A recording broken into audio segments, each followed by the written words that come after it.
Bom, galera, bora começar então nossa aula aí, né? Só deixa eu salvar essa primeira tela aqui rapidinho,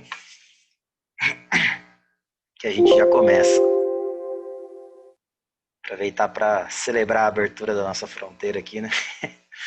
Meio que informal, mas aberta já.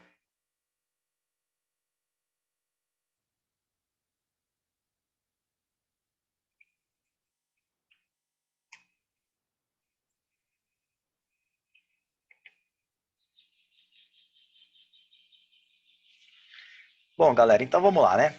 Hoje a gente vai estar falando da regulação da temperatura corporal, tá certo?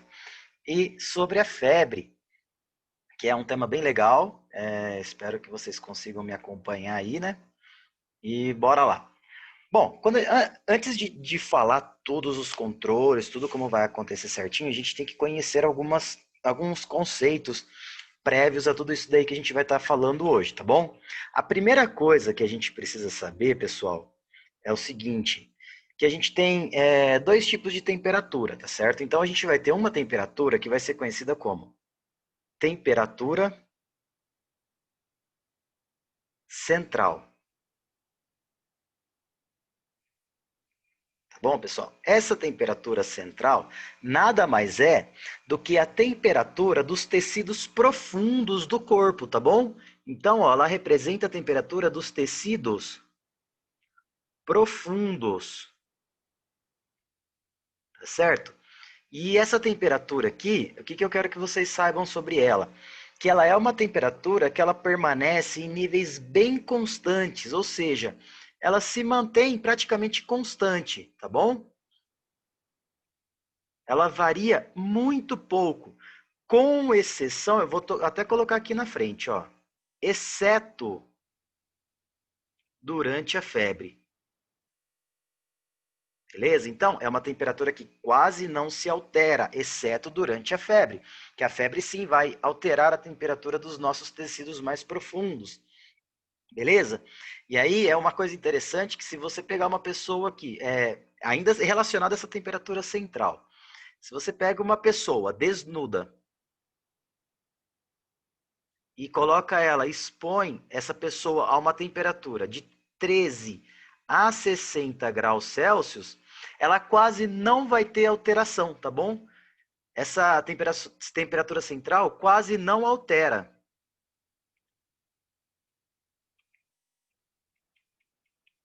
E por que que isso acontece, pessoal? Porque são vários os mecanismos internos que a gente vai ter aí que conseguem controlar essa temperatura, tá bom? A gente vai ver certinho como que funciona cada um, quais são eles, mas assim, num primeiro momento, saibam basicamente sobre essa temperatura central.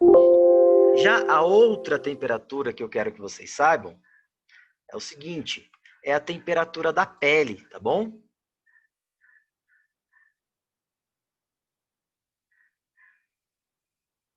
Essa já é a temperatura superficial, ou seja, aquela temperatura que a nossa pele vai estar sentindo. E aí, olha só que legal. A temperatura da pele, essa já altera muito, tá bom? Ela pode tanto elevar ou diminuir. Tudo isso daqui de acordo com o ambiente. Então, de acordo com o ambiente que a gente está aí, pessoal, essa temperatura ela pode subir ou diminuir. Se tiver muito calor, a nossa temperatura da pele vai aumentar. Se tiver muito frio, ela irá diminuir, tá bom? É legal da temperatura da pele que ela é muito importante quando a gente se refere à perda de calor, tá bom? Então, a gente vai ver que a principal perda de calor do nosso corpo vai ser pela pele. Então, é legal falar sobre essa temperatura também. Bom, agora, falando sobre a temperatura central, quais são os valores normais que a gente tem em relação a essa temperatura central que eu acabei de falar para vocês? Então, ó, a temperatura central normal, isso daqui, pessoal, eu estou falando de fisiológico, tá bom? Ainda não tem nada patológico aqui. É uma temperatura que ela deve ser aferida pela boca, tá bom? Então, ó, aferida na boca. E aí, a gente vai ter uma temperatura aproximada que vai ficar variando entre 36,5 e 37 graus Celsius, tá bom? Essa, lembrando, que é uma temperatura aferida na boca. Porém, a gente também pode fazer pode aferir essa temperatura aí via retal, tá bom? E se fosse uma temperatura aferida via retal, a gente teria uma temperatura de 0,6 graus Celsius maior do que o que a gente acabou de ver aí na boca, tá bom? Maior que oral. Ou seja, se, por exemplo, eu tenho uma temperatura de 37, quando a gente afere pela boca, se fosse via retal seria 37,6, tá bom? Não é para que vocês entendam mais ou menos aí. E essa temperatura aqui, pessoal, ela pode se elevar também durante o exercício, tá bom? É normal que durante o exercício, essa temperatura central, aqui ó, central, faltou um L aqui. Essa temperatura central normal, durante o exercício, é normal que ela chegue ali aproximadamente de 38,6 graus, até uns 40 pode acontecer, tá bom? Então, isso seria normal ainda, seria fisiológico, porque quando a gente está praticando exercício, o que acontece? O nosso metabolismo ele aumenta, certo? A gente acelera o nosso metabolismo basal, fazendo com que a eliminação de calor seja maior aí que a gente está falando, tá bom? E a gente vai ver, pessoal, que o nosso corpo, ele sempre vai trabalhar para que haja um equilíbrio, né? Igual a gente já sabe, a famosa retroalimentação, né? Ou feedback. Então a gente sempre vai ter um equilíbrio entre, no caso aqui, a gente vai ter um equilíbrio entre produção e perda de calor, tá certo? E como que seria isso para que vocês entendam? Como que a gente teria esse equilíbrio que eu estou me referindo? Seria algo mais ou menos assim, ó, pessoal. Se eu tenho uma produção de calor maior que a perda, certo? Então, eu estou produzindo mais calor do que eu estou perdendo. Eu tenho um aumento da minha temperatura corporal, certo? Então, ó, eu tenho uma produção maior do que a perda de calor. Então, eu vou ter acúmulo de calor no meu corpo, ou seja, aumenta a nossa temperatura corporal. E o inverso também é verdade. Quando a gente tem uma perda de calor maior do que a produção,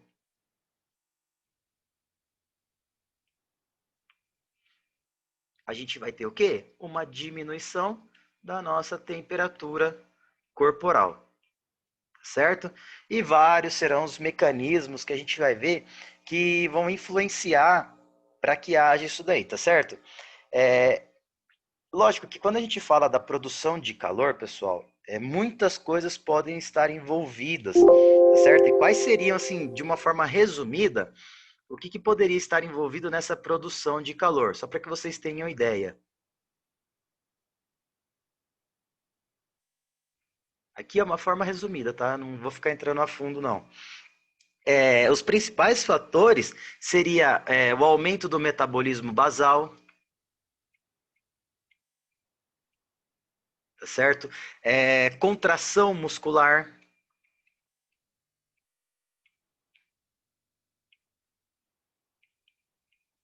hormônios, alguns hormônios, como por exemplo a tiroxina, que aumenta o metabolismo basal, o GH, que aumenta o metabolismo, a testosterona, que também aumenta o nosso metabolismo, tá bom, pessoal? O simpático também consegue ajudar um pouquinho, entre outros os fatores aí, tá bom? Quando a gente fala da produção de calor, esses são os fatores principais aí que a gente está falando.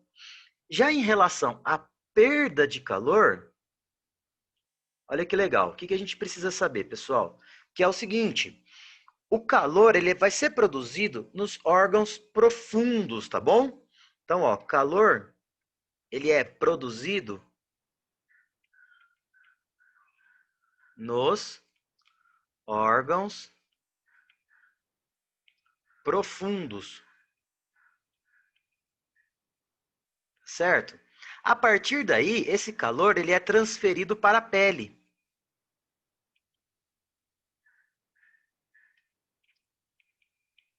e da pele para o ambiente ao que nos rodeia, tá bom? Então, mais ou menos é assim que se dá a perda de calor, principalmente pela pele. Por isso que eu acabei de falar para vocês a importância da pele aí. Tá certo, pessoal?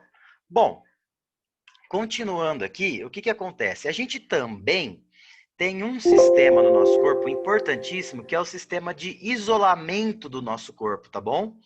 Então, ó, a gente vai ter ali o nosso sistema de isolamento. O que que seria esse sistema de isolamento? A gente tem alguns elementos no nosso corpo que são capazes de isolar esse calor aí, tanto para ganhar quanto para perder. E os principais fatores que a gente está falando aí seria a pele, né? A gente teria ela ali, o nosso tecido subcutâneo, certo? E eu vou colocar até de outra cor, pessoal, ó, tecido adiposo. Beleza? O tecido adiposo. Por que que eu estou colocando o tecido adiposo? Porque eu coloquei ele de vermelho, porque esse cara aqui pra gente, ele vai representar o principal isolante térmico do nosso corpo. E por que que ele vai ser o principal isolante térmico do nosso corpo?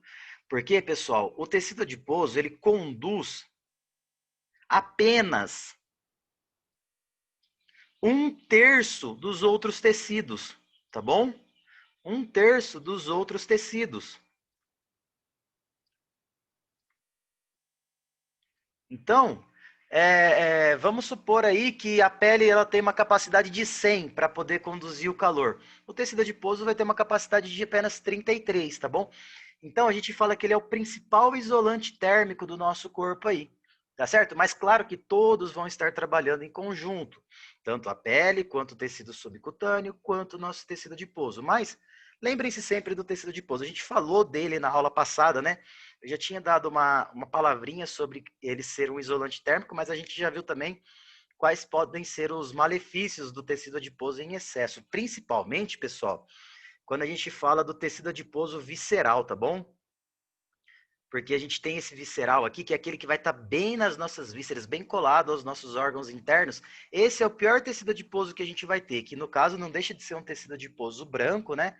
Que produz tudo aquilo lá que a gente falou, né? Aquela liberação daquelas adipocinas, aqueles fatores inflamatórios e tudo mais, tá bom, pessoal?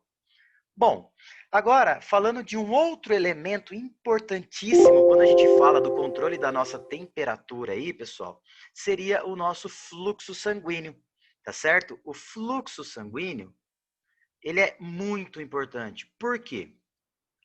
A gente vai ver que é graças a esse cara aqui que essa temperatura que a gente acabou de falar, que vai ser produzida, esse calor que vai ser produzido nos nossos órgãos mais internos, para que ele chegue até a nossa pele, ele vai ser transportado através do nosso fluxo sanguíneo. E aí, quando a gente fala no tecido subcutâneo, olha aqui, ó, bem no tecido subcutâneo, a gente vai ter um plexo, eu não sei se vocês lembram da anatomia, de um plexo importantíssimo conhecido como plexo venoso superficial, tá bom? Então a gente teria o nosso plexo venoso superficial. Esse que seria um emaranhado de vasos, de veias, tá bom? Bem no nosso tecido subcutâneo, que vão transportando todo esse sangue aqui, pessoal. E olha que interessante, quando a gente tem esse plexo aqui bem próximo à pele, vamos supor que aqui a gente tem de vermelhinho aqui a nossa pele, tá certo? Então aqui estaria a nossa pele e aqui o nosso plexo venoso, esse de azulzinho aqui. Esse calor que foi produzido nos tecidos mais profundos passa para esse sangue aqui e desse sangue passa para a pele. E da pele passa para o ambiente ao nosso redor, tá bom? E aí, olha que interessante. O que, que pode acontecer aqui? A gente vai ver que esse plexo venoso superficial, ele pode representar até 30% do nosso débito cardíaco, tá bom? Até 30% do nosso débito cardíaco pode estar correndo por esse plexo venoso superficial. E é o seguinte, Quando eu tenho maior velocidade do fluxo, eu vou ter uma maior condução de calor, tá bom? Quanto maior o fluxo, maior será a minha condução de calor desde o centro do meu corpo para a minha pele. E olha que interessante, quando eu quero perder calor, eu vou promover um efeito conhecido como vasodilatação. Tá certo? Eu tenho a vasodilatação de quem? Desse meu plexo venoso superficial. Se eu tenho a vasodilatação, mais sangue correndo na superfície desses vasos aí, mais calor sendo transmitido para a pele, mais calor sendo eliminado do meu corpo. Tá certo, pessoal? Então, essa é uma das formas de perder calor que a gente vai ver aí. Já quando eu quero manter o calor no meu corpo e não quero perder, a gente faz o contrário. Tá certo? Eu vou fazer a vasoconstrição. Porém, o que eu quero que vocês lembrem lá do nosso capítulo 17, pessoal? Veias não são tão inervadas pelo nosso simpático, certo? Porém, as arteríolas as junções arteriovenosas, as anastomoses arteriovenosas, elas têm uma rica vascularização simpática.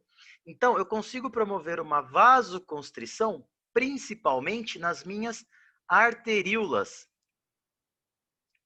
que vão preceder esse plexo venoso aqui. Se eu faço uma vasoconstrição das arteríolas, menor o fluxo no meu plexo venoso, menor a condução de calor que eu vou ter para a minha pele e depois para o meu ambiente, tá bom? Então vocês vão ver que um dos principais fatores para a gente perder calor do nosso corpo é a vasodilatação. Então, quando eu quero perder calor, vasodilata. Quando eu quero manter o calor no meu corpo, vasoconstrição. E vocês vão ver que daqui a pouquinho tudo isso vai fazer sentido, principalmente quando a gente se referir à febre, tá bom, pessoal? Você vai ver, Amanda, você vai ver que na hora que eu chegar em febre mesmo, você vai ver que realmente é isso que vai estar. Esse é um dos fatores que vai estar acontecendo para a gente conseguir controlar a temperatura durante a febre. Mas vocês vão ver que acontecem dois fenômenos diferentes na febre, tá bom? Um que é o que vai ganhar o calor e o outro é o que vai perder o calor. Beleza, pessoal? Bom, agora, o que a gente precisaria saber? Qual que seria a física básica da perda de calor do nosso corpo? Isso, pessoal, a gente costuma ver em física mesmo, tá certo? Por quê? A gente tem três formas distintas de perder calor no nosso corpo, que seria através da radiação, tá certo? A gente consegue. Então, aqui eu vou estar falando as formas de perder calor no nosso corpo. No caso, a radiação, a gente teria a condução e a gente teria a evaporação. Tá certo, pessoal? Essas seriam as três formas de perder calor que a gente teria. Vou destrinchar uma de cada vez para ficar fácil o entendimento de vocês, tá certo? Então vamos lá, vamos começar então pela radiação.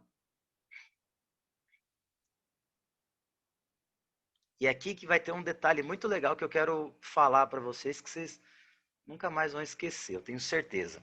Pessoal, quando a gente fala de radiação, nada mais eu quero dizer que é a perda de calor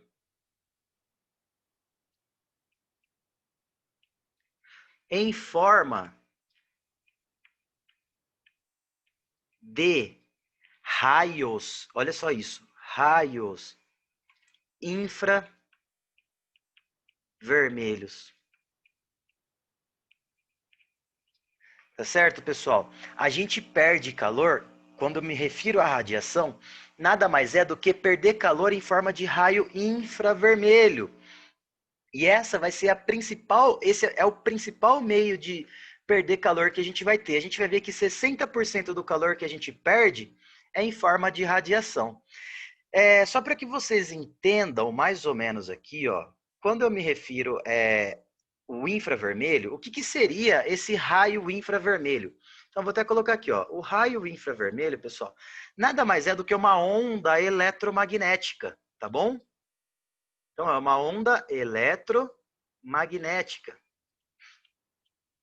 que vai vibrando, vai com conforme ela vai vibrando, ela começa a movimentar as moléculas na frente dela, e aí eu consigo emitir ondas que liberam calor. São ondas eletromagnéticas que vão conduzindo esse calor que a gente está falando, e que irradia do meu corpo para todos os objetos que estão ao meu redor. Olha só que interessante, pessoal. Então, é uma onda que é irradiada do meu corpo para os objetos ao meu redor. E que também pode ser ao contrário. Os objetos ao meu redor podem irradiar. E aí eu quero que vocês guardem isso para sempre na vida de vocês. Todo objeto, olha só isso, ó. Todo objeto que não tem, olha só, esse é o detalhe, que não tem uma temperatura próxima ao zero absoluto, irradiam ondas infravermelhas, raios infravermelhos, tá bom? Irradiam raios infravermelhos. Então, pessoal, quando a gente se refere ao zero absoluto, foi um cálculo que conseguiram fazer uma época aí. Eu nem lembro como que chegaram nesse cálculo direito, não vou mentir para vocês, mas é uma temperatura aproximada aí de menos 273 graus Celsius, se eu não me engano, mas que durante uma fórmula que eles colocaram, eles chegaram no zero absoluto.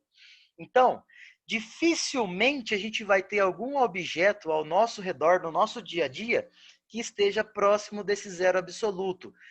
A gente vê que alguns gases a gente consegue chegar nesse zero absoluto. Ou seja, quando eu chego nessa temperatura aí, por exemplo, se eu pego um gás e coloco e consigo chegar nessa temperatura, é tão gelado que as moléculas desse gás, elas param de se movimentar, tá bom? Então, isso seria mais ou menos o zero absoluto. E posso garantir a vocês que em volta de vocês aí, de tudo que vocês têm, todos os objetos que vocês podem ver com o olho de vocês aí, não estão nesse zero absoluto. Então, todos esses objetos têm a capacidade de irradiar raios, ou seja, de irradiar essas ondas eletromagnéticas que a gente está falando em forma de raios infravermelho, tá bom?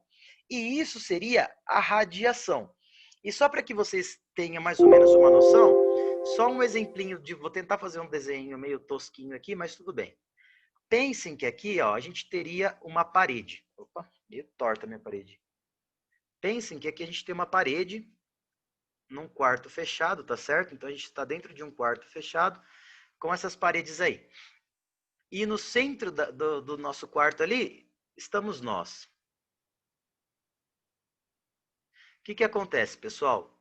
Todos os objetos ao nosso redor serão capazes de irradiar esses raios infravermelhos. Inclusive, nós somos capazes de irradiar, tá certo? Então, a gente irradia esses raios infravermelhos para a parede, assim como a parede consegue irradiar para a gente também, tá certo? O que eu quero que vocês entendam é o seguinte, ó, vou até colocar de preto.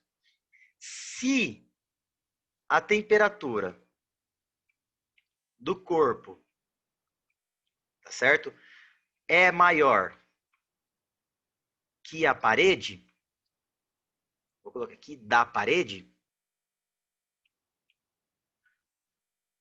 então o meu corpo irradia calor para a parede, tá certo? Aqui nesse caso, o corpo irradia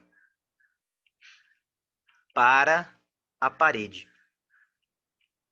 Agora, se a parede tem a temperatura maior do que a do meu corpo, a parede vai irradiar calor para o meu corpo.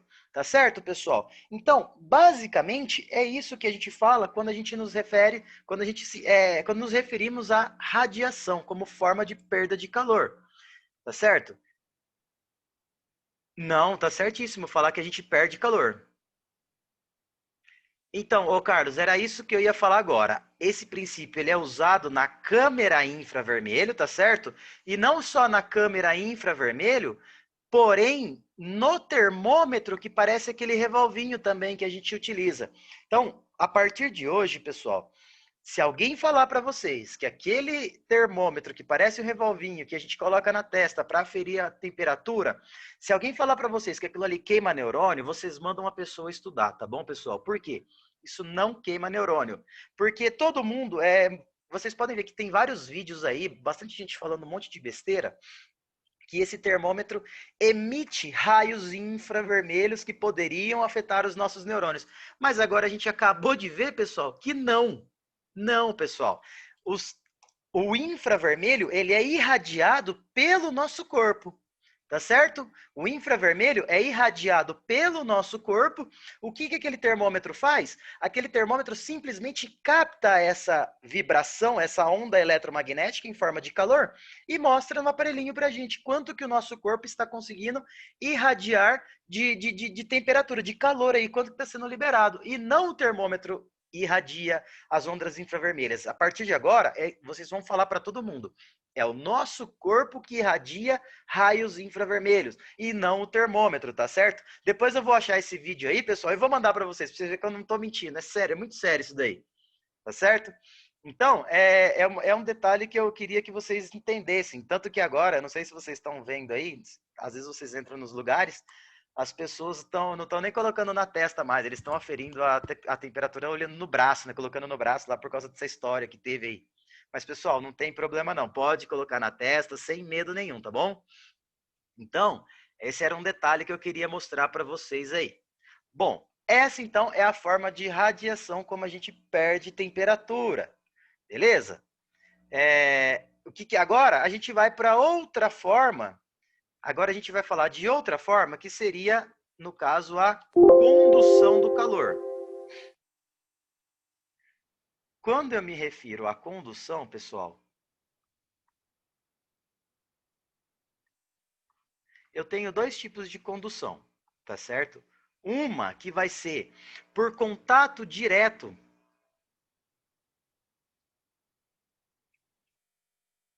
com objeto sólido. Exemplo, pensem que aqui eu tenho uma cadeirinha, bem zoadinha, tá certo? Pensem que é uma cadeirinha aqui. E que nós estamos sentados nessa cadeirinha aqui, ó. Tá certo, pessoal? A gente está sentado nessa cadeirinha. O que acontece? O nosso corpo, ele já irradia direto para essa cadeira, que é um objeto sólido. A gente consegue conduzir essa temperatura, que no caso, assim, não está errado falar que a gente perde temperatura, que a gente perde calor. É certíssimo falar que a gente perde calor. E essa é uma das formas de perder calor do nosso corpo, através da condução direta do nosso corpo para a cadeira, que é um objeto sólido. Tá bom, pessoal? Porém, esse tipo de perda de calor por condução com um objeto sólido, ela representa somente 3% da nossa perda, tá certo? Mas a gente também pode ter essa perda de calor, tá certo? Através da condução com o ar. Ou seja, o ar que está ao nosso redor aqui, ó, esse arzinho que está aqui ao nosso redor. Por quê, pessoal? O nosso corpo, ele começa a emitir de forma de condução, ele começa a conduzir para esse ar que está ao nosso redor também. E olha só, agora a gente vai ter que prestar um pouquinho atenção, porque vem um detalhezinho meio um pouquinho complicado, mas que vocês vão entender, eu tenho certeza. O que acontece, pessoal? O que eu quero que vocês entendam é que o seguinte, o calor, ele é uma forma de energia cinética, tá bom, pessoal? Então, calor, ó, é energia cinética, ou seja, que se movimenta. No caso, essa energia que nós estamos falando é uma energia cinética que promove o movimento vibratório dessas moléculas de ar que estão na minha frente. Então, conforme eu começo a perder calor do meu corpo para o ar que está logo à minha frente aqui, pessoal, então estou gerando uma energia vibratória que faz com que as moléculas desse ar comecem a vibrar na mesma intensidade que o meu corpo, que as moléculas do meu corpo. Tá certo? Então, eu começo a perder calor de uma forma de condução para o meu ar aqui que está ao meu redor. Só que qual que é o problema disso daí, pessoal? O problema é o seguinte: quando o ar que está à minha frente aqui se iguala com a temperatura do meu corpo, tá certo? O ar que está ali na frente se iguala à temperatura do meu corpo, eu não perco mais calor dessa forma, tá bom? Eu não consigo mais perder calor através dessa condução com o ar. Para que eu continue perdendo calor desse mecanismo aí de condução com o ar, teria que entrar em ação um outro carinha conhecido como convecção. O que seria essa convecção, no caso aqui? Nada mais é do que uma corrente de ar resfriado, uma corrente de ar frio que vem, pega esse ar que está aqui e joga ele para longe, tá certo? Porque esse ar aqui agora, ó, ele já tem a mesma temperatura do meu corpo, tá certo? Ele está igualado com a minha temperatura corporal. Porém, a partir da convecção, que é uma corrente de ar mais fresca, passa ali próximo ao meu corpo, pega esse arzinho que agora está igual à temperatura do meu corpo e leva esse cara para longe. E deixa um ar agora resfriado próximo ao meu corpo. E assim o meu corpo ele consegue conduzir mais calor para o ar, tá certo? Eu consigo promover maior condução para o ar. E aí, eu não sei se ficou muito claro isso para vocês. E quando a gente fala dessa forma de perder calor, com a condução com o ar, a gente pode, nesse caso aqui, perder até 15% do calor que a gente está falando aí, tá bom? Isso, clima úmido perde, é mais difícil, mas vocês vão ver que tem uma questão por causa que a gente também perde calor através da evaporação, que é o próximo passo que a gente vai falar aqui, tá bom? Então, eu não sei se vocês conseguiram entender essa questão da condução com o ar e a convecção, que é empurrar esse ar que estava igualado à temperatura do meu corpo e deixar um ar mais fresquinho novamente ali próximo a mim. Ó, Marcos, o que seria a convecção? É o seguinte, quando eu comecei a conduzir calor do meu corpo para o ar que está ao meu redor, esse ar que está ao meu redor vai chegar uma hora que ele vai igualar a temperatura dele com a temperatura que o meu corpo está conduzindo. Então, se esse ar não sair de perto de mim, vai chegar um momento que eu não vou perder mais calor. Porque o ar que está ao meu redor tem a mesma temperatura que o meu corpo está conduzindo. No processo de convecção, o que seria? É um ar refrigerado, tá bom? Um ar refrigerado que vem e empurra esse ar aqui que está agora com a mesma temperatura do meu corpo para longe, joga ele para longe e deixa um novo ar aqui pertinho de mim com uma temperatura menor do que a que o meu corpo está conduzindo, para que meu corpo possa conduzir nova temperatura, consiga conduzir novo calor para esse ar que está ao meu redor.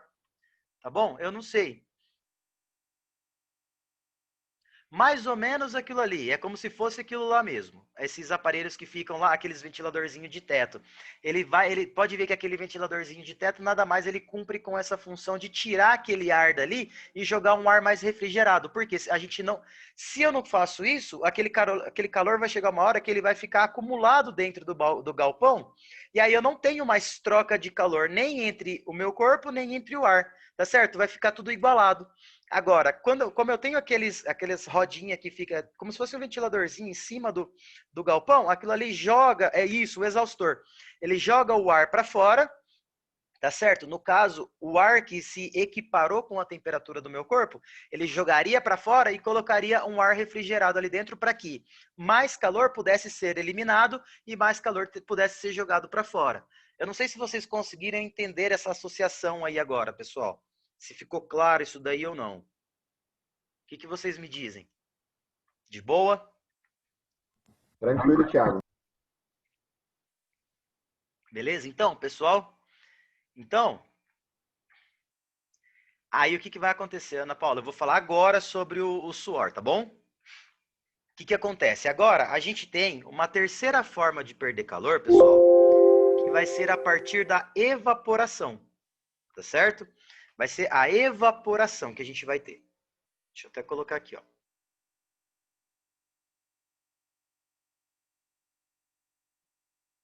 Ou seja, a evaporação, pessoal, nada mais é do que perder calor do nosso corpo quando a água evapora, tá certo?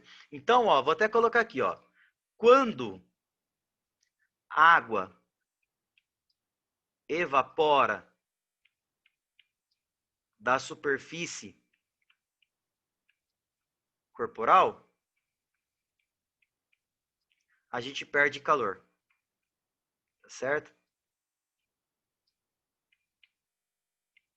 E olha só que legal. Para que vocês tenham uma ideia, é o seguinte: para cada grama de água, tá certo? Ó, para cada grama de água que evapora,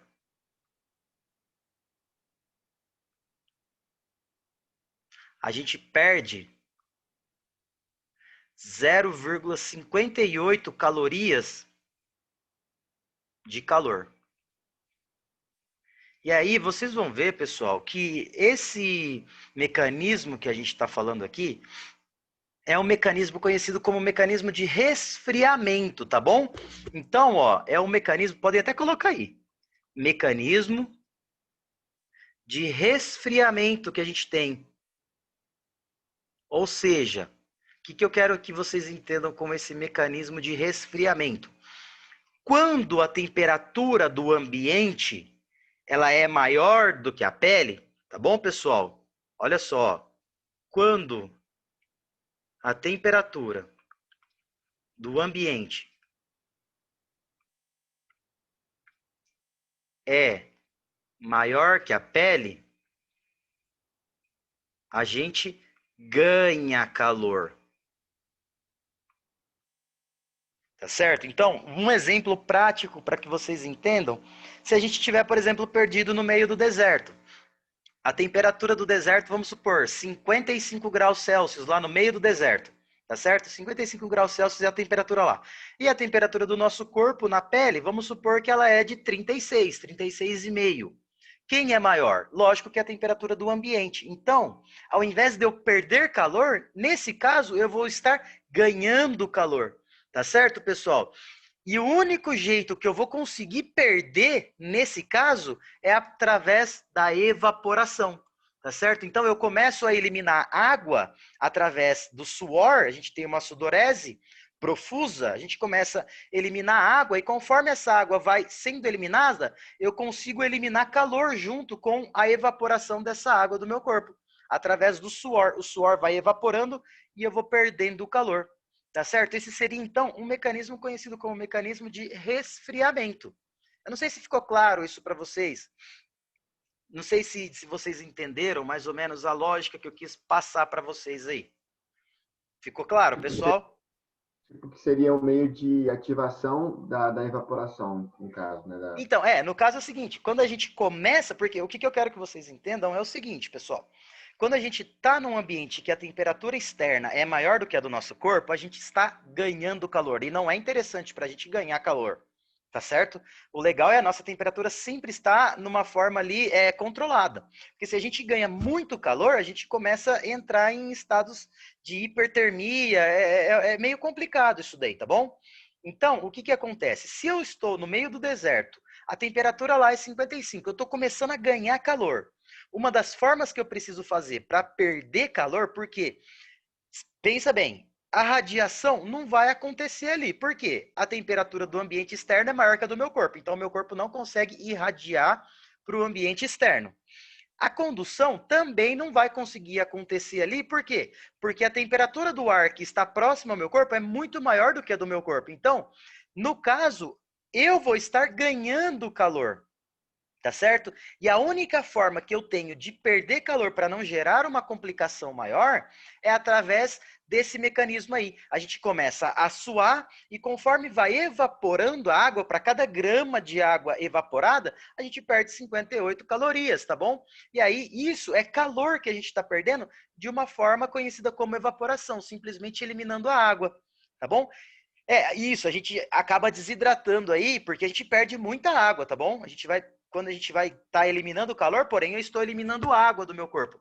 E o que eu não posso esquecer também, pessoal, que no caso do deserto aí, além de eu estar perdendo água pela sudorese, eu também tenho as perdas insensíveis. A gente não pode esquecer nunca das perdas insensíveis, que é através da pele e através da respiração, né?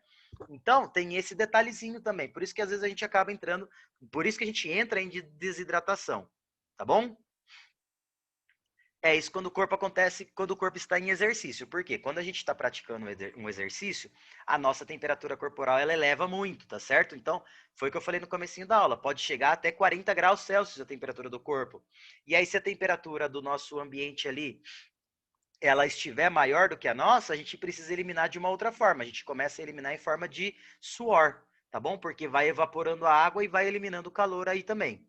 Tá certo, pessoal? Então, essas são as três formas principais que eu quero que vocês saibam, tá certo? Principais não, essas são as três formas de perder calor que a gente está falando.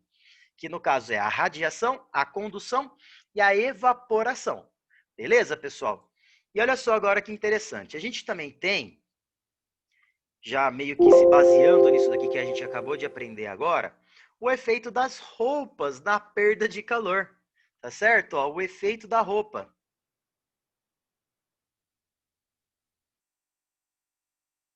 Na verdade, pessoal, a roupa meio que não deixa a gente perder calor. Porque o que, que acontece? A roupa, ela aprisiona o ar próximo à pele, tá bom? Então, olha só que legal. Pensem que, vamos supor, finge que isso daqui é uma pessoa, bem zoadinha, tá certo? E que está em volta dela é a roupa. Então, vocês estão vendo que esse ar que está entre a pessoa e a roupa, ele está preso aqui dentro, ó, é um ar que fica preso. Então, pessoal, olha só, a gente acabou de falar da condução de calor, tá certo? O calor ele começa a ser conduzido para esse arzinho que está aqui. Porém, esse ar ele não consegue sair desse espaço aqui, tá certo? Ele não sai, ele fica preso nesse espaço aqui. E vai chegar uma hora que esse ar ele vai se igualar à temperatura do meu corpo. E aí acaba mantendo uma certa temperatura aqui nesse meiozinho aqui, tá bom? Então, eu diminuo a perda de calor. A roupa, então, ó, coloquem aí, ó, a roupa diminui a perda de calor. Principalmente por condução e convecção.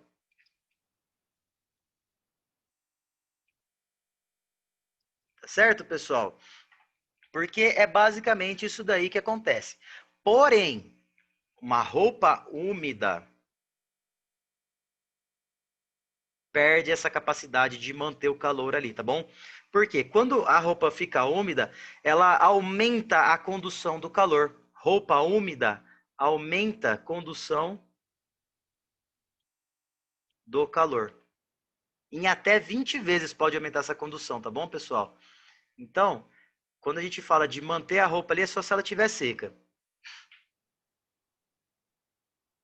Basicamente seria por isso, Carlos. Basicamente por isso.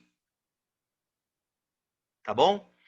Bom, pessoal, então esse seria o efeito da roupa. Isso aqui é apenas um detalhezinho, não tem tanta importância. Para a gente, o mais importante são as formas de perder calor. Tá certo? Bom, agora o que eu quero que vocês entendam? Agora a gente vai falar como que o nosso corpo controla a nossa temperatura interna, tá bom? Como a gente tem o controle da nossa temperatura corporal. E a gente vai ver que o principal responsável pelo controle da temperatura corporal, pessoal, vai ser o nosso hipotálamo. Certo? Nosso hipotálamo, ele é o principal responsável para o controle da temperatura corporal. E aí, a gente vai ver que são vários mecanismos de feedback que a gente vai ter trabalhando aí para que a nossa temperatura mantenha-se sempre constante, tá certo, pessoal? Então, olha só que legal. O que eu quero que vocês entendam é o seguinte. A gente vai ter, lá no nosso hipotálamo, uma área conhecida como área pré-óptica. Tá certo, pessoal? Essa área pré-óptica, vou até colocar aqui, ó, ela possui receptores de calor e poucos receptores de frio. Opa. certo? Ela tem muitos receptores de calor e poucos receptores de frio. E aí, olha só que legal. Se essa área pré-óptica, quando o nosso corpo aumenta a temperatura interna, a temperatura do nosso corpo, ela aumenta, essa área pré-óptica, ela será aquecida. Então, olha só, se aquecida, ela vai produzir mecanismos para diminuir a temperatura, tá certo?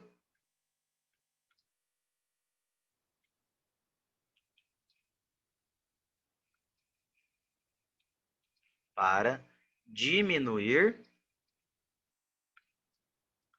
a temperatura corporal. Então, quando que essa área pré-óptica será aquecida, pessoal? Quando aumenta a temperatura do corpo. Então, se aumentou a temperatura do corpo, a minha área pré-óptica do hipotálamo será aquecida também. E esses receptores de calor irão perceber isso daí, tá certo, pessoal? E aí, vários mecanismos para diminuir a temperatura corporal serão ativados. Já já vou falar desses mecanismos aí, tá bom? Porém, eu não tenho só a área pré-óptica do meu hipotálamo também, eu tenho a área posterior. Só que a área posterior do meu hipotálamo, pessoal, ela é responsável somente por receber sinais de temperatura de vias periféricas, tá bom? Então, deixa eu salvar aqui e a gente já vai falar disso daí, ó. Então, ó, o hipotálamo posterior,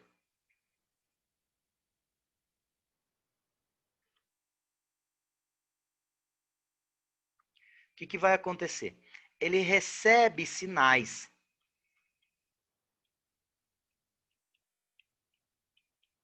de vias periféricas, tá bom?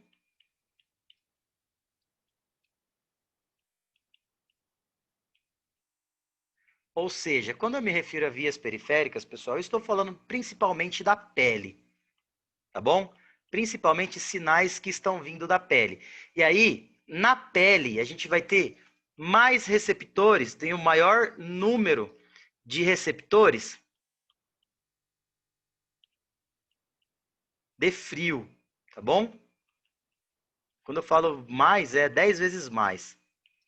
Tá bom, pessoal? Então, quando a minha pele percebe que está muito frio, e aí, o que, que vai acontecer? Eu preciso gerar algum mecanismo para que aumente a temperatura corporal do nosso aí que a gente está falando, tá bom? Então, quem que vai receber esses estímulos que estão vindo da minha pele? O hipotálamo posterior, que já se comunica com o hipotálamo anterior. E aí, o que, que vai acontecer aqui? Ele vai gerar mecanismos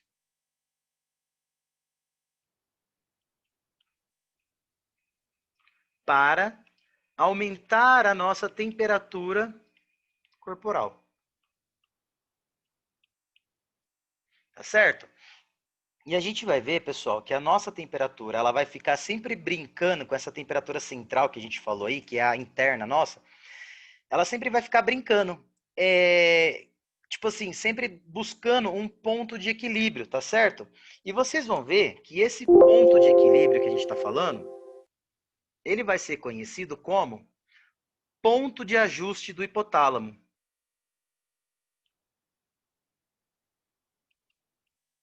Tá bom? Esse ponto de ajuste que nós estamos falando, ele também pode ser conhecido como termostato do nosso corpo. Tá certo?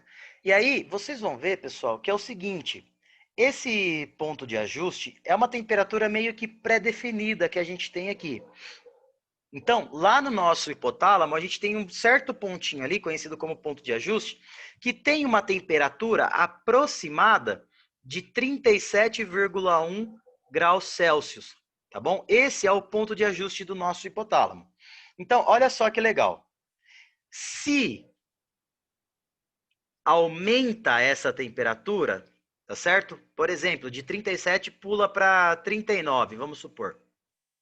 Se aumenta essa temperatura, o meu corpo ele gera vários mecanismos para aumentar a temperatura corporal, tá certo? Aumenta a temperatura corporal. Agora, se diminui, esse ponto de ajuste, vamos supor para 35. O que vai acontecer? Eu vou ter vários mecanismos que vão diminuir a minha temperatura corporal. Tá certo? E a gente vai ficar sempre brincando nisso daí, buscando um ponto de equilíbrio aí. Então, sempre a gente tenta manter esse ponto de ajuste. O meu corpo, o meu hipotálamo, vai estar trabalhando sempre para tentar manter esse ponto de ajuste em 37 Ô, graus. Thiago, seria o contrário, né? Se aumenta. Não, parece que é o contrário, mas é isso mesmo. Vocês vão entender isso daqui na hora que a gente chegar no mecanismo da febre, tá bom? Só marquem mais ou menos do jeito que eu estou falando aqui agora. Porque Ah, na hora tá, que a gente for beleza. falar da febre, você vai ver que é isso daqui que eu estou falando para vocês. Parece que seria o contrário. Se aumenta, eu tinha que diminuir. Não, é desse jeitinho mesmo. Aumentou o ponto de ajuste, mecanismos vão gerar, serão gerados mecanismos para aumentar a minha temperatura corporal. Por quê? A minha temperatura corporal, ela sempre busca o ponto de ajuste, entendeu? Esse é o detalhe. Sempre a temperatura do corpo busca o ponto de ajuste. Se ele está muito alto, a temperatura do meu corpo aumenta. Se ele está baixo, a temperatura do meu corpo diminui. Tá certo? Tanto que quando a gente tem problema nesse ponto de ajuste, algum problema a nível hipotalâmico, é onde a gente começa a gerar o estado de hipertermia ou hipotermia, tá bom? Então, a gente vai ver isso daí, que a gente já eu vou falar disso daí, vocês vão entender perfeitamente a hora que a gente entrar na febre. Beleza, Então, pessoal? tranquilo, valeu. Então, ó, e quais seriam agora os mecanismos que podem diminuir ou que podem aumentar a temperatura do nosso corpo? Tá certo? Então, vamos lá, pessoal. Quando eu me refiro aos mecanismos, ó, que, diminui a temperatura, tá certo? Mecanismos que diminuem a temperatura, pessoal. O que eu posso estar falando aqui, ó? Como que eu perco calor, tá certo? Então, ó, como perde calor? Como que eu perco o calor do meu corpo? Basicamente, um dos fatores eu já falei para vocês, tá bom? Vasodilatação. Pessoal, quando eu falo de vasodilatação, eu estou falando da vasodilatação dos vasos cutâneos. E aí entra aquele plexo venoso que a gente acabou de falar. Porque se eu promovo uma vasodilatação desses plexos venosos, mais calor é transmitido para a pele, mais calor é perdido para o nosso ambiente. Tá bom, pessoal? Outra forma que a gente tem como mecanismo de perda de calor é a sudorese. Que a gente acabou de falar ali, a gente começa a suar, é uma forma de perder calor, tá certo, pessoal? Então, basicamente essa é outra forma. E uma outra forma que a gente tem de perder calor é a diminuição da produção de calor. Diminuir a produção de calor. Como que a gente diminui a produção de calor? Diminuindo calafrios, tá certo? Diminuindo a termogênese.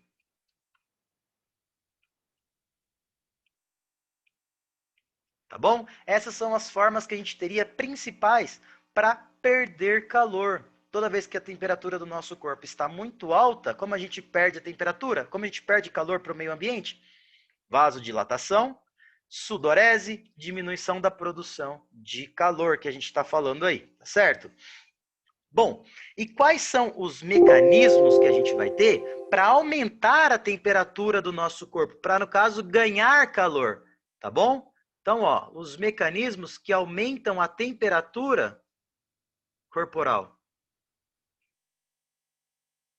Aí, pessoal, a gente vai ter o que aqui, ó?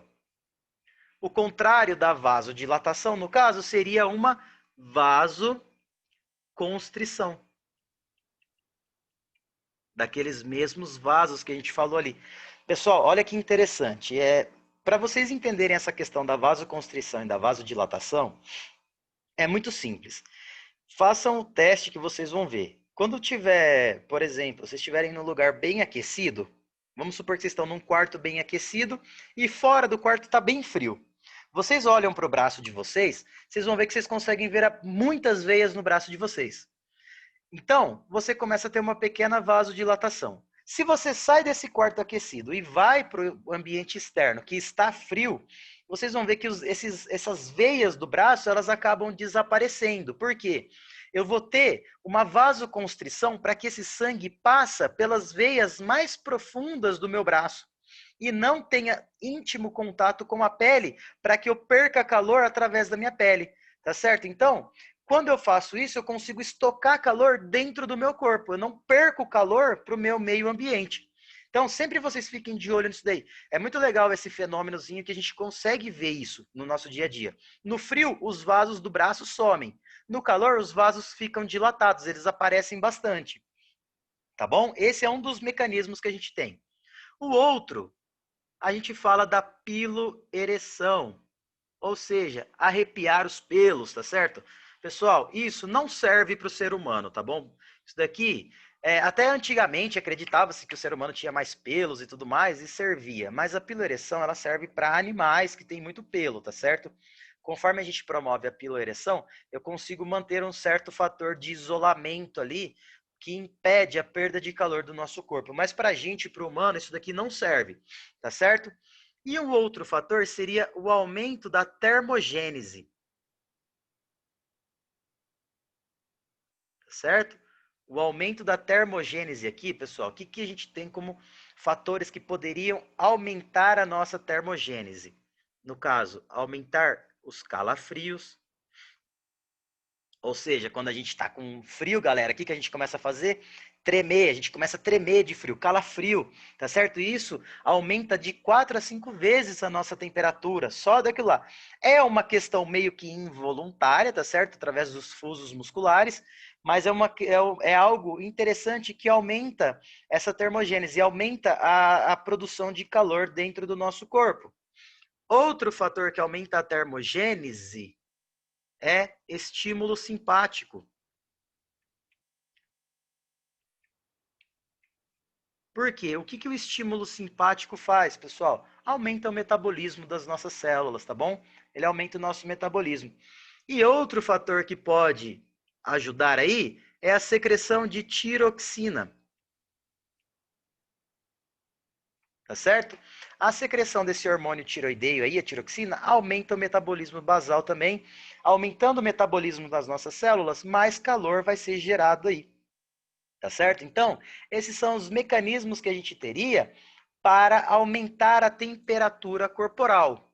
Tá certo, pessoal? Alguma dúvida até aqui? Ou tá tranquilo? De Tranquilo, boa, né? Thiago. Isso não tem erro. Pessoal, mas só que olha que algo interessante que eu vou colocar para vocês aqui agora, ó. Anotem simplesmente isso daqui que vocês já vão saber. Controle comportamental da temperatura.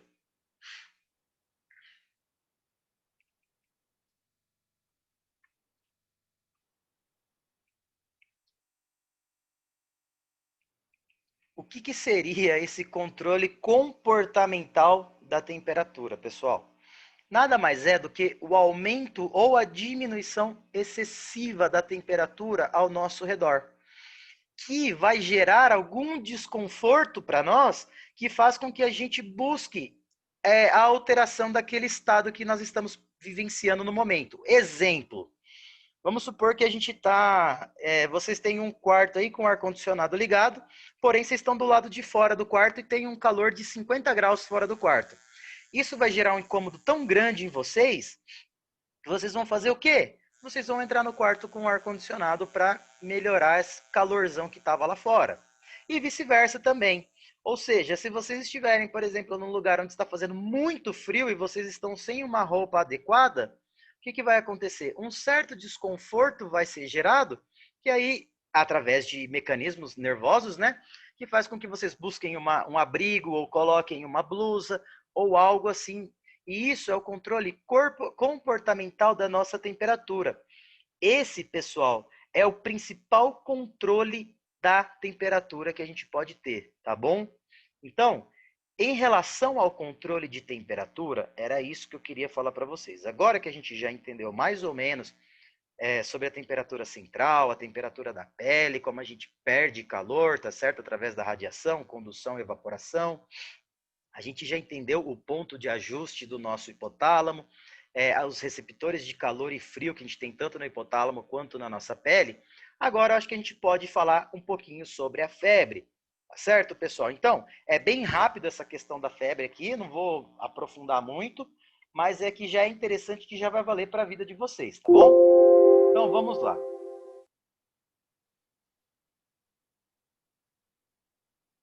Quando eu me refiro à febre, a primeira coisa que eu preciso saber é o que é a febre, pessoal. A febre nada mais é do que a temperatura corporal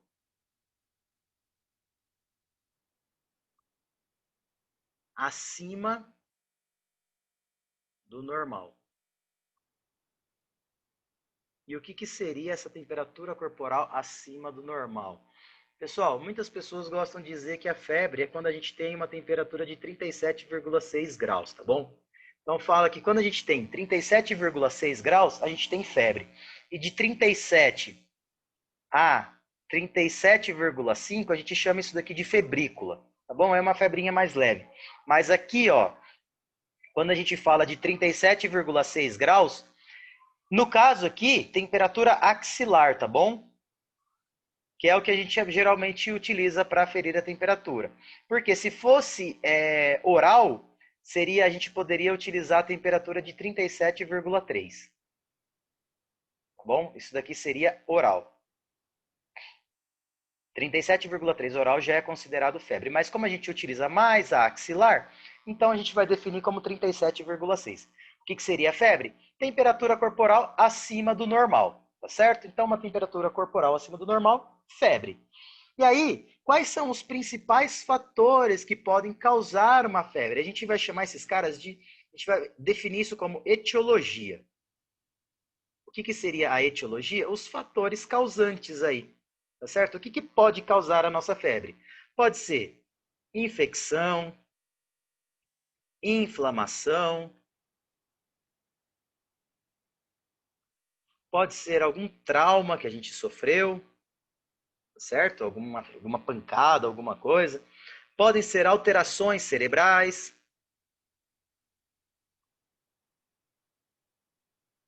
Pessoal, N coisas podem gerar a febre, tá bom? Então, muita coisa pode gerar febre. E mais ou menos, como que vai acontecer então o mecanismo da febre? Como que vai ter essa febre no nosso corpo? E esse mecanismo de gerar a febre que a gente está falando aí, a gente vai chamar esse cara de fisiopatologia da febre, tá bom? O que seria a fisiopatologia da febre? Primeira coisa que a gente precisa ter, pessoal, para que gere a nossa febre, é um estímulo, alguém que vai gerar um estímulo inicial, tá certo?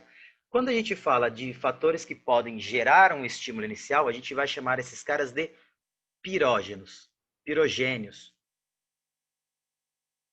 E aí a gente pode ter tanto pirogênios exógenos como pirogênios endógenos. Bom, esses pirogênios, pessoal, são algumas partículas ou fatores que desencadeiam o mecanismo da febre, tá certo? Quando a gente se refere aos pirogênios exógenos, eu vou colocar aqui, ó, P, tá bom? No caso aqui, o exemplo clássico são as bactérias, tá bom? Bactérias. E aí, o que acontece, pessoal? Essa bactéria, quando ela entra no nosso corpo, tá certo? Através de um corte, vamos supor que a gente fez um corte, alguma coisa, essa bactéria ela vai entrar no nosso corpo. Um exemplo. O que vai acontecer com essa bactéria? O nosso sistema imunológico vai reconhecer esse cara aí e vai começar a fagocitar essa bactéria. Tá bom, pessoal? E quem que vai fagocitar isso daí? Os macrófagos, as células NK, tá certo? Que são os nossos linfocitos natural killers. Eles vão fagocitar essas bactérias. Lembrando que as bactérias são pirógenos exógenos. Exógenos é fora do nosso corpo. Conforme esses caras vão fagocitando essa bactéria, elas vão, esses carinhas começam a liberar algumas citocinas, tá bom? Então, ó, liberam citocinas. Essas citocinas, pessoal, que no caso a principal de todas que a gente vai ter aqui é a interleucina 1. Tá certo? Apesar que a gente tem a interleucina 6, o fator de necrose tumoral alfa, né? O TNF-alfa também, a interleucina 6, todas essas. Mas a principal é a interleucina 1. Esse cara aqui, ó, a interleucina 1, pessoal, a gente vai chamar ela a partir de agora de pirógeno endógeno, tá bom?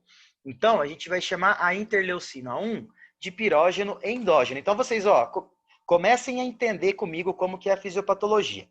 Veio uma bactéria, que é um pirógeno exógeno, entra no meu corpo. A partir do momento que ele entra no meu corpo, o meu sistema imunológico vai começar a trabalhar para combater essa bactéria. Aí vai acontecer a fagocitose e tudo mais. Os macrófagos, as células natural killers e tudo mais, começam a liberar citocinas, tá certo? E a principal de todas que a gente está falando aí é a interleucina 1, no caso da febre, quando eu me refiro à febre, tá certo? A interleucina 1, ela vai ser conhecida como pirógeno endógeno, porque é algo do meu corpo, de dentro do meu corpo que está sendo produzido. Tá certo, pessoal? Essa interleucina 1, o que ela vai fazer? Ela vai estimular, ela vai cair na nossa corrente sanguínea e ela estimula, pessoal, a produção de COX-2, que é a ciclooxigenase do tipo 2, que é para os processos patológicos. Thiago, tá cortando. Estão me ouvindo? Tiago, você pode repetir? Cortou. Tá Acho que pra cortando. todo mundo. Agora vocês estão me ouvindo bem? Agora sim, tá ok. Então, beleza. Ó, o Sim. que eu Dá falei? pra você voltar na interleucina? É isso mesmo que eu vou fazer. A interleucina 1, pessoal, quando ela é liberada, ela vai cair na nossa corrente sanguínea, tá bom?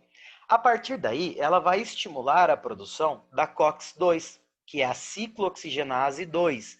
Ou seja, é aquela ciclooxigenase que a gente falou, responsável pelos processos patológicos do nosso corpo, tá certo? E também, além de induzir a produção de COX-2, ela estimula a produção de prostaglandina sintase. Tá bom? Então, ó, a interleucina 1 estimula a produção desses dois carinhas aqui, ó, COX-2 e prostaglandina sintase. Esses dois caras aqui, por sua vez, estimulam a produção de prostaglandina E2, tá certo? Então, olha só, vamos repetir tudo de novo. Veio a bactéria, que é um pirógeno exógeno, entrou no meu corpo, começou a ser fagocitada, as células que estão fazendo a fagocitose começam a liberar citocinas, principalmente a interleucina 1, que cai na minha corrente sanguínea e estimula a produção de COX-2 e prostaglandina sintase. Tanto a COX-2 quanto a prostaglandina sintase estimula a produção de prostaglandina E2. Até aqui vocês me acompanharam? Perfeito, Tiago. Então fechou então. Eu vou apagar essa tela para a gente continuar. Então, vamos lá.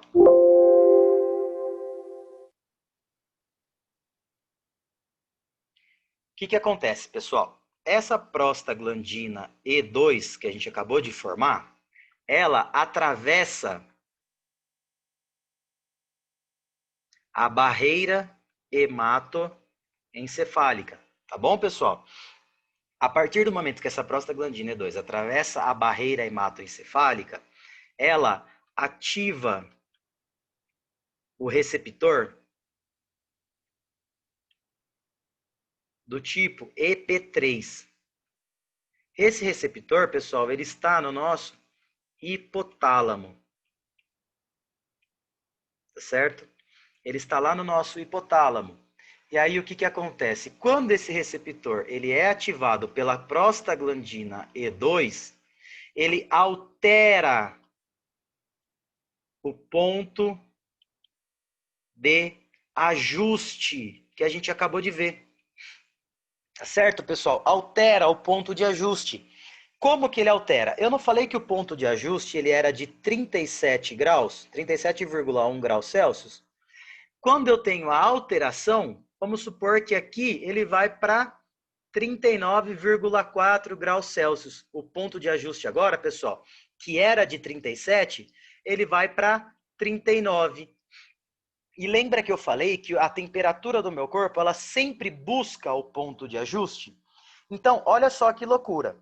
Conforme o meu ponto de ajuste elevou a temperatura dele, o meu corpo vai começar a desenvolver mecanismos para elevar a temperatura corporal também.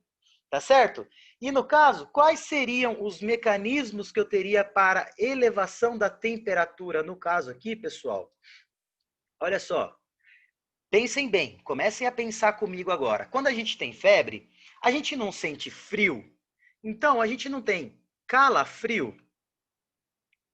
Lembra que o calafrio foi um dos motivos que eu falei que a gente poderia ter para aumentar a nossa temperatura corporal? A gente começa a tremer. Então, lembra bem agora, quando vocês têm febre, vocês não começam a tremer também? Beleza? Outro fator, pessoal, não seria a vasoconstrição que eu falei para vocês? Então, eu tenho uma vasoconstrição também. E se vocês observarem, durante aquele período que vocês estão sentindo aquela sensação febril, vocês falam, poxa, eu acho que eu vou ter febre. Se vocês olharem para a pele de vocês, a pele vai estar fria. Ah, Thiago, mas a febre não fica quente? Calma. Nesse primeiro momento que a temperatura está elevando, a pele fica fria. Por quê, pessoal? Eu estou tendo uma vasoconstrição. Eu não estou tendo troca de calor entre o sangue e a minha pele. Tá certo? A minha pele está fria. Beleza? Aí, o que acontece? Quando a temperatura chega em 39,4 graus Celsius, a temperatura do meu corpo, pessoal, chega em 39,4 graus, ela se iguala ao ponto de ajuste do meu hipotálamo agora, tá certo? Quando isso acontece, cessa tanto o calafrio, tá certo? Como eu não vou sentir nem frio e nem calor. Beleza, pessoal? Então, a gente cessa tudo, porque eu não vou ter mais mecanismos que eu não preciso mais aumentar a temperatura do meu corpo. Beleza? E aí, olha só que loucura. A gente aumentou a temperatura central, aquela temperatura interna do nosso corpo. E qual é a função de eu estar aumentando a temperatura interna do meu corpo? Porque a temperatura interna elevada pode ajudar a destruir patógenos e pode ajudar o nosso sistema imunológico a ficar mais ativo para conseguir combater essas bactérias que estão invadindo o nosso corpo. Tá certo, pessoal? Aí, a partir desse momento, beleza, chegamos nesse ponto aí. Até aqui vocês me entenderam? Conseguiram me acompanhar até nesse ponto aqui? Porque aqui até agora eu só ganhei calor. Eu gerei calor. Vocês me entenderam até aí? Sim, não. Não, Sim, sim. Thiago, tranquilo. Então, galera, o que acontece? A partir desse momento agora, vamos supor que essas bactérias foram destruídas e eu não tenho mais o cara que está gerando o estímulo para alterar o meu ponto de ajuste, tá certo? Então, o que vai acontecer aqui, ó? A primeira coisa que acontece a partir desse momento, estímulo é eliminado. Tá certo, pessoal? Eu eliminei o estímulo que eu estava tendo ali. Quando eu elimino o estímulo, o ponto de ajuste do meu hipotálamo volta ao normal. Quando eu falo que ele volta ao normal, 37,1 graus Celsius. O que o meu corpo precisa fazer agora? Mecanismos para perder calor. Tá certo, pessoal? Então agora eu preciso diminuir a minha temperatura corporal. E como que eu vou fazer isso daí? Como que eu vou perder a minha temperatura corporal? A primeira coisa, sudorese. Quando a gente tem febre, a gente não sua muito, galera. A gente sua demais. Sudorese profusa. Ou seja, alta intensidade, muita sudorese. A gente sua demais. Outra coisa, vasodilatação. E agora sim a gente vai ter a pele aquecida. Ah, Tiago, então você quer me dizer que quando a gente está com a pele quente, é que já está melhorando o nosso quadro? Sim, pessoal. Quando a nossa pele já está quente, é porque o nosso quadro febril já está melhorando. Quando a gente já está suando, é porque a nossa febre já está melhorando. Tá certo, pessoal? Então, basicamente, de uma forma bem resumida, bem simples, esse seria o mecanismo da febre que eu tinha para falar com vocês. Tá certo? E aí, a gente termina a nossa aula aqui. Assim que seria a febre. Então, eu não sei se ficou claro para vocês, se vocês conseguiram me acompanhar bem nisso daí, se ficou alguma dúvida, qualquer coisa pode perguntar. Vamos aproveitar agora, certo, pessoal? Então, é basicamente assim. Alguma dúvida? Vocês ficou claro para vocês isso daí? Por que a febre muito alta causa convulsão? Porque quando a febre ela é muito alta, ela começa a promover alterações a nível do sistema nervoso central, tá certo? E aí o nosso sistema nervoso central, para não gerar uma complicação pior, ele acaba meio que entrando em choque, como se fosse alta sinapse acontecendo, muita coisa começa a acontecer. Isso é normal, ô Ana Paula, você vai ver que principalmente em criança, tá bom? Em adulto, geralmente não é tão normal a pessoa convulsionar, mas até 5 anos de idade, é normal a criança com uma febre de 40 graus, aí 39, 40 graus, convulsionar, tá certo? E nem por isso significa problema neurológico. Às vezes a alta temperatura mesmo acaba promovendo alteração a nível do sistema nervoso central que gera essa convulsão. Tanto que quando a gente fala que a gente tem um choque térmico, no caso temperaturas acima de 40 até 42 graus Celsius, a pessoa ela fica completamente desorientada, ela promove vômitos, ela vai ter delírio, ela perde a consciência, tá bom? Porque a temperatura muito elevada, ela gera alteração no nosso sistema nervoso central. Beleza? Alguma outra dúvida? Ô, Oi? Thiago, Oi? e tipo assim, deixa eu te perguntar, então quando eu falo de febre, eu tenho que pensar na vasodilatação, só que dos plexos venosos, né? Não da vasodilatação, tipo, de uma hipertensão, né? Não, é diferente, porque quando a gente É fala da diferente, hipertensão, né? quando eu me refiro à hipertensão, eu estou falando de artérias, tá bom? Hipertensão arterial, lembra do próprio nome da doença, hipertensão arterial. Você tem a alteração dos vasos arteriais. Quando a gente está falando da perda de temperatura aqui, eu estou falando do plexo venoso. Já é aquele plexo da superfície da nossa pele. Beleza? Entendi. Tiago, quando, um exemplo, tem um aumento de temperatura, febre, o aumento da temperatura, você tinha comentado que aumenta a atuação do sistema imunológico, o que mais que tinha comentado? E a próprio aumento da temperatura interna do meu corpo, ela ajuda alguns patógenos no suporte a temperatura muito alta, sabe? Então acaba a própria Acaba temperatura eliminando o patógeno, então. acaba atacando diretamente o patógeno. Mas principalmente ela ajuda no sistema imunológico. Perfeito, valeu, Tiago. Beleza? Pessoal, mais alguma dúvida? Se não, a gente termina por aqui. Era isso que eu tinha para falar com vocês hoje, tá certo? Se não, é isso, galera. Nos vemos na próxima Thiago. aula. Beleza? Thiago, Oi, Só pode uma falar. dúvida. Pode falar. como que chama esse receptor EP3 mesmo? É só um receptorzinho EP3 que está lá no nosso hipotálamo. Ah, tá, é EP3 mesmo, né? Isso, receptor EP3. Ah, Dúvida tá. só na prova, né? Tá certo. Na prova a gente sempre tem dúvida. Ô, Tiago, a via de ativação de febre sempre vai ser por um pirógeno exógeno. Na verdade, sim, ele pode liberar uma endotoxina também, tá bom? A gente pode ter Mas as eu... endotoxinas, mas geralmente a gente precisa de um estímulo de alguém externo do nosso corpo. Ah, tá, sempre externo, perfeito. E detalhe, pessoal, febre interna não existe, viu? Nunca falem isso daí pra ninguém. Ah, eu tô com uma febre interna, isso não existe, tá bom? Beleza, Fechou, pessoal? Tiago. Obrigadão, viu? Eu que agradeço a todos aí. Bom descanso a todos, tá bom? Bons estudos e boa prova amanhã para quem for fazer prova. Nos vemos na próxima aula.